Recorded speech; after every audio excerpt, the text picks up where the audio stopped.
Good morning everyone. In our last class we had discussed about the double membrane bounded cell organelle in which we had completed mitochondria including difference and similarities, and we had also completed single membrane bounded cell organelle जिसके अंदर ER endoplasmic reticulum we had completed. So if you have any problem in all the three cell organelle then you can ask me, otherwise I will start with the second single cell membrane bounded cell organelle which is Golgi body. Sorry. Now why we call this Golgi body? तो Golgi का कोई particular meaning नहीं होता, there is no meaning, there is no lingual word. Golgi कोई भी language का word नहीं है. Actually Golgi means scientist Camille Golgi.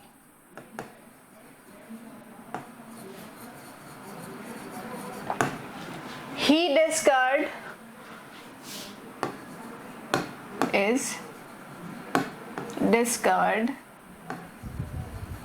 Camille Golgi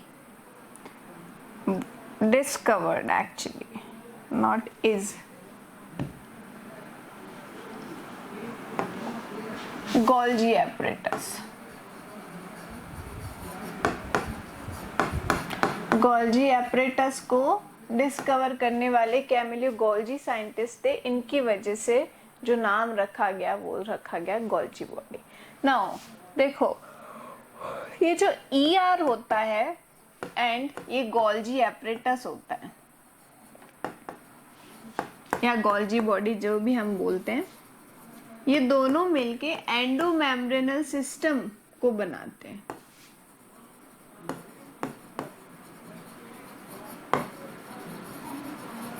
ठीक है, दोनों मिलके क्या बनाते हैं? एंडोमेम्ब्रेनल सिस्टम.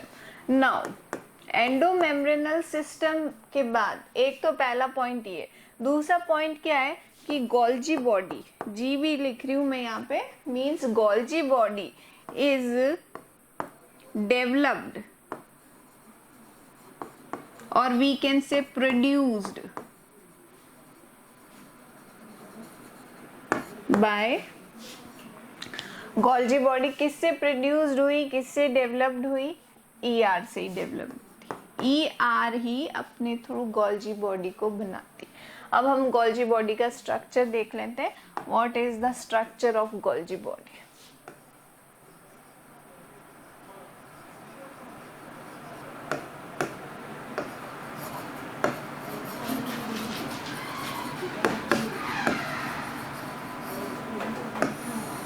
देखो, ये एक्चुअली 3 कंपोनेंट से मिलके बना है. सिस्टर्नी,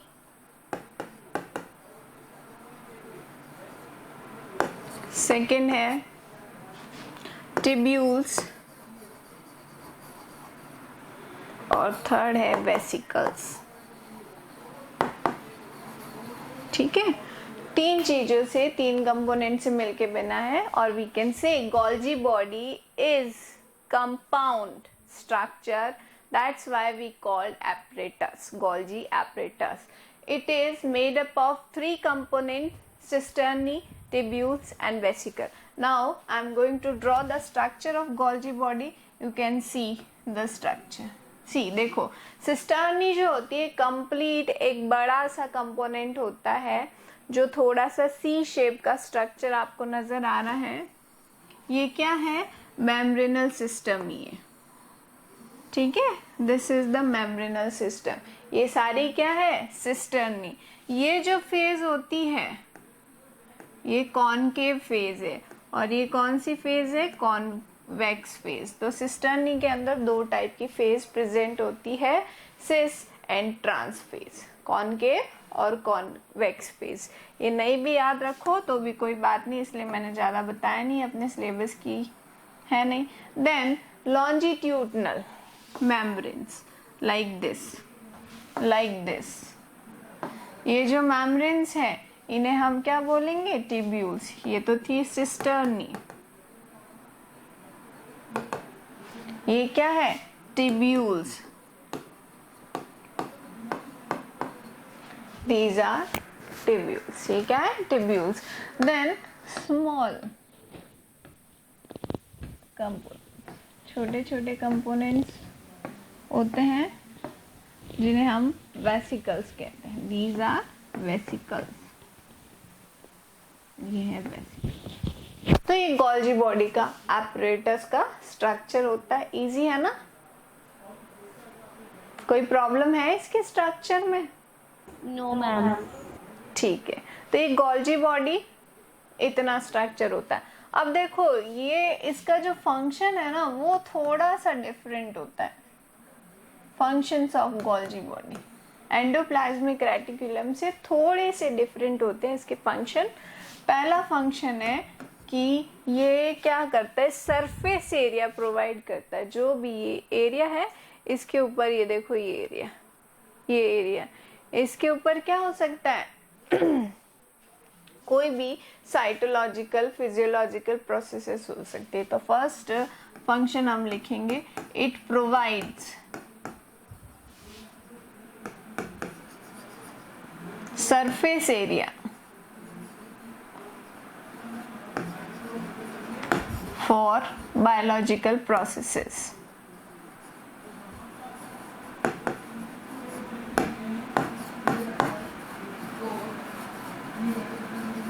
ठीक है, ये आपका फर्स्ट पॉइंट है. Second point, just a minute.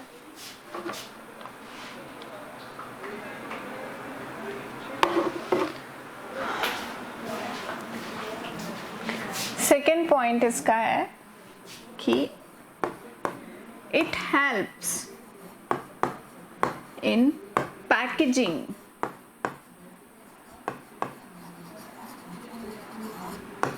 Of molecules. Molecules की पैकेजिंग करने में ये हेल्प करती है. तो इसके अंदर वेसिकल्स के फॉर्म में आ जाएंगे, ये हेल्प कर देगा. थर्ड पॉइंट हम ये भी लिख सकते हैं कि it secretes different type of biomolecules, types of molecules like enzymes हो गए, फैट्स हो गए, कार्बोहाइड्रेट्स हो गए. तो समटाइम्स ये उसका सिक्रीशन भी करती है. So this is the Golgi body. कोई प्रॉब्लम गोल्जी बॉडी के अंदर?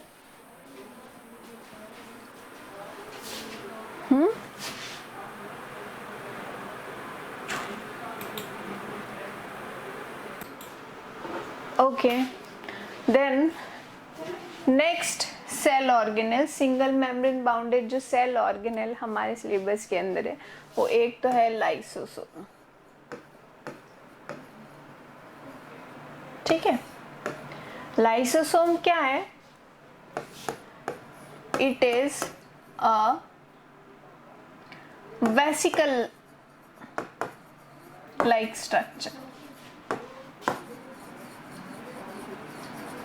ये एक वेसिकल जैसा स्ट्रक्चर है. इस तरीके का स्ट्रक्चर होता है लाइसोसोम. बस बहुत ही सिंपल सा स्ट्रक्चर है, वेसिकल बन गई. अब इसके अंदर होता क्या है? It consist of different type of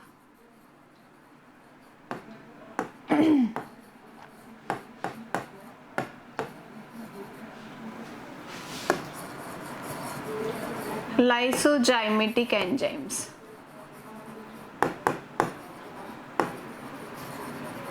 इसके अंदर क्या है? अलग अलग टाइप के लाइसोजाइम्स प्रेजेंट होते हैं. These are the lysozymes. खाली नहीं होता है, ये भरा हुआ रहता है. लेकिन किससे? लाइसोजाइम से भरा हुआ रहेगा ये. ठीक है. It helps in digestion of different molecule.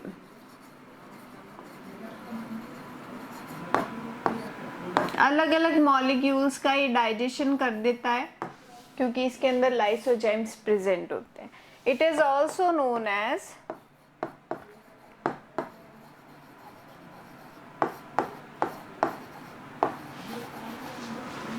किस नाम से और जाना जाता है? Suicidal bags.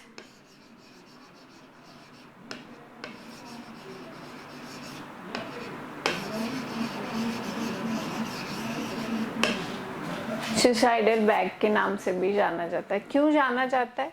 क्योंकि ये क्या होता है, जब सेल की सिग्नलिंग होती है कि भाई वो वीक हो रही, खराब हो रही है, एंटीजन आ गया, तो ये अपने आप को ब्रस्ट कर देता. अब ये अगर फट गया तो इसके अंदर क्या है, ये सारे के सारे एंजाइम्स बाहर आ जाएंगे. और ये लाइसोजाइम्स होते हैं, डाइजेस्टिव टाइप की इनकी एक्टिविटी होती है, सबको डाइजेस्ट कर देते हैं, लाइज कर देते हैं, तो सेल जो है पूरी खत्म हो जाती है.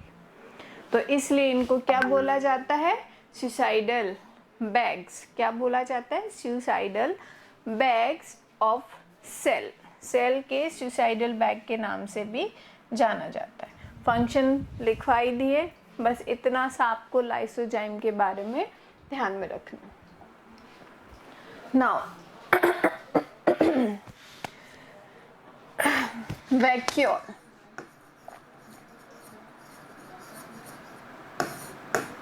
वैक्यूल्स क्या होती हैं? उसमें लाइसोजाइम में कोई लाइसोसोम में कोई प्रॉब्लम थी आपको?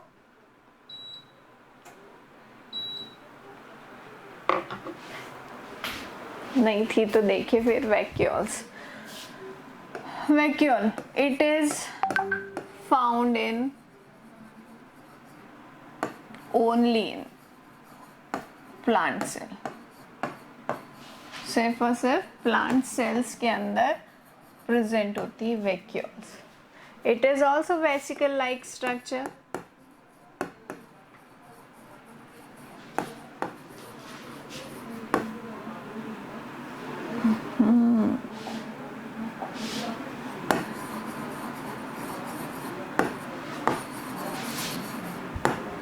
वेसिकल से ही बनते हैं ये, ठीक है ना. ER और गोल्जी बॉडी के थ्रू ही इनका डेवलपमेंट होता है. ER ने जैसे गोल्जी बॉडी को बनाया वैसे ही ये भी ER के थ्रू या गोल्जी बॉडी की वेसिकल्स बड़ी होके इस तरीके का काम करती है. और इसके फंक्शन क्या है? It helps in storage of. ये हेल्प करती है किस किस के स्टोरेज में? पहला फूड का भी स्टोर कर लेगी. दूसरा पिगमेंट का भी स्टोर इन्हीं के अंदर रहता है, जिनकी वजह से हमें डिफरेंट कलर शो होते हैं प्लांट्स के अंदर. और तीसरा एयर का भी स्टोरेज होता है. तो एयर वैक्यूल्स की वजह से क्या होता है, एक्वेटिक प्लांट जो है वो फ्लोट करते हैं. आपने फ्लोटिंग प्लांट्स भी देखे हैं जो वाटर सरफेस पे प्रेजेंट होते हैं. और डिफरेंट टाइप ऑफ एंजाइम्स, तो इन सब का ये स्टोर करके रख लिया जाता है. ठीक है, ये स्टोरेज में हेल्प करती है. तो देखिए आप, ये सिंपल सा ये वैक्यूल है, प्लांट सेल में ही प्रेजेंट होता है. दूसरा हम इसके बारे में और क्या लिख सकते हैं? It takes almost 3/4 space of 3/4 space ले लेता है ये प्लांट सेल का. जैसे ये 3/4 स्पेस ले लिया, अब यहाँ पे इसलिए न्यूक्लियस क्या होता है, साइड में प्रेजेंट होता है प्लांट सेल के. ये प्लांट सेल, ये इसकी सेल वॉल, और ये क्या है, वैक्यूल. तो आप देखिए कि इसने 3/4 जगह तो इसी ने ले ली है.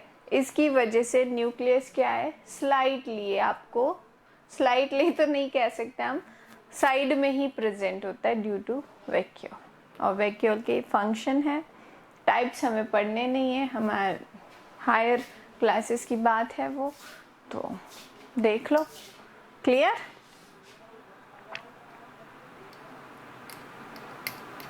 समझ में आ गया यहाँ तक? Yes, ma'am. Okay, now vacuole हो गया, लाइसोसोम हो गया, सिंगल मेम्ब्रेन बाउंडेड तो इतने ही है हमारे इस चैप्टर के अंदर। एंडोप्लाज्मिक रेटिकुलम हो गया और गोल्जी बॉडी हो गया, ठीक है। They are the single membrane bounded cell organelle. अब हम स्टडी कर लेते हैं न्यूक्लियस की, पर्टिकुलर न्यूक्लियस के बारे में।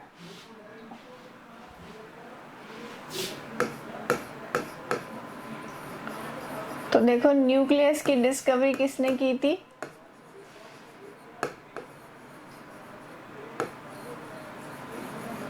किसने डिस्कवरी की थी इसकी?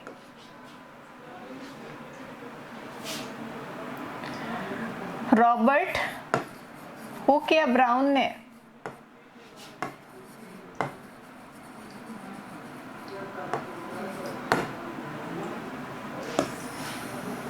रॉबर्ट ब्राउन ने इसकी डिस्कवरी की थी, न्यूक्लियस की। ऑर्किड के रूट्स के अंदर न्यूक्लियस की डिस्कवरी हुई थी रॉबर्ट ब्राउन के थ्रू। अब इसका स्ट्रक्चर देखते हैं। एक पॉइंट है कि सेल का जो कंट्रोलिंग यूनिट होता है, हम लिख सकते हैं सेल्स कंट्रोलिंग यूनिट, सेंटर या यूनिट, सेंटर लिख देते, इज न्यूक्लियस। ये क्या है? न्यूक्लियस। दूसरा, इसी को हम कह सकते हैं, it is also known as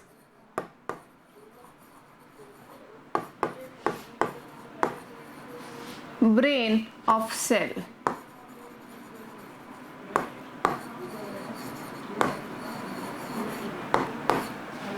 brain of cell, brain of cell के नाम से भी इसको जाना जाता है, ठीक है। नाउ अब न्यूक्लियस पे आते हैं कि न्यूक्लियस का स्ट्रक्चर कैसा होता है। तो double membrane bounded cell organelle है, ये रही डबल मेम्ब्रेन इसकी। This is the outer membrane, OM लिख रही हूँ इसको, आउटर मेम्ब्रेन को। Inner membrane IM। This is the perimembranal space, perimembranal space, perimembranal space है ये। इसमें क्या भरा हुआ रहता है?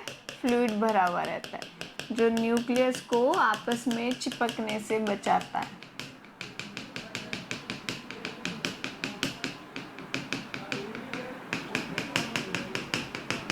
ये फ्लूइड है। अब आप देखेंगे कि ये जो रहती है ये डिसकंटिन्यूअस रहती है। ओ नो,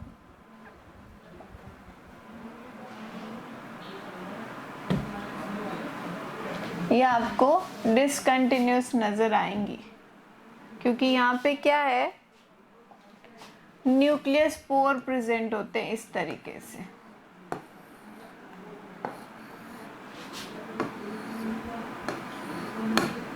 ये न्यूक्लियर पोर है, ये रहे।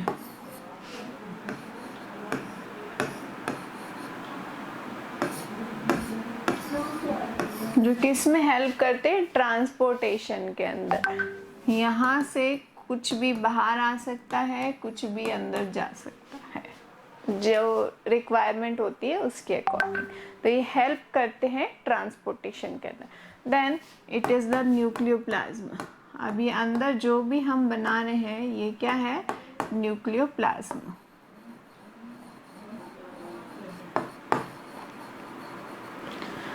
क्रोमेटीन मटेरियल्स प्रेजेंट होते हैं जिनके अंदर DNA RNA और यही आगे चल के क्रोमोसोम्स बनाते हैं। Then there is a brain of cell,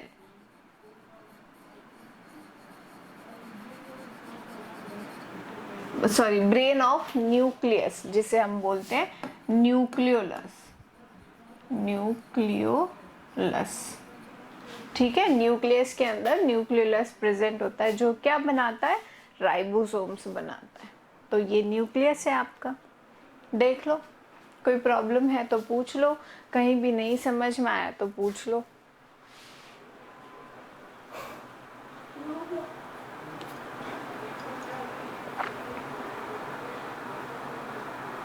आगे समझ में सबको?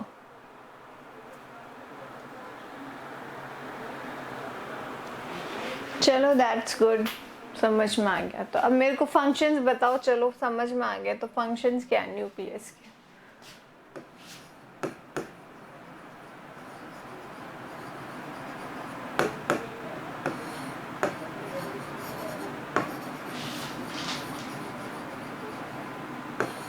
What are the functions of nucleus? Nucleus के फंक्शंस क्या क्या होते हैं?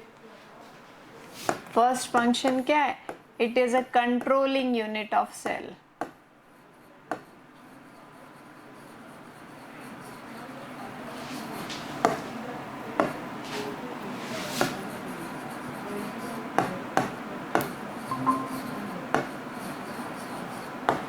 ये सेल की कंट्रोलिंग यूनिट है।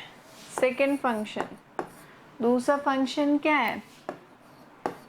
It has genetic materials. ये अपने पास जेनेटिक मटेरियल्स रखता है। कौन कौन से? Like DNA and RNS. और क्या है? It has ribosome factory. Ribosome कौन बनाता है? न्यूक्लियोलस। राइबोसोम बनाने वाली फैक्ट्री वो भी इसी के पास है।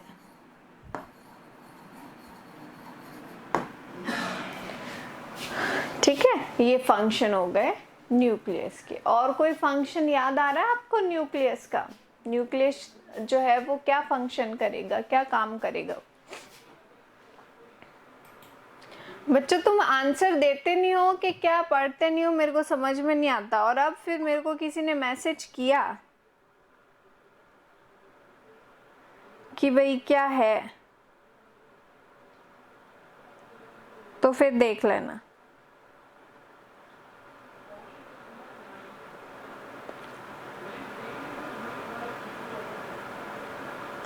Ma'am yes. मैम आरएनए का मतलब क्या होता है? आरएनए जेनेटिक मटेरियल है, ribose nucleic acid. Ribose nucleic acid. Just a minute, just a minute.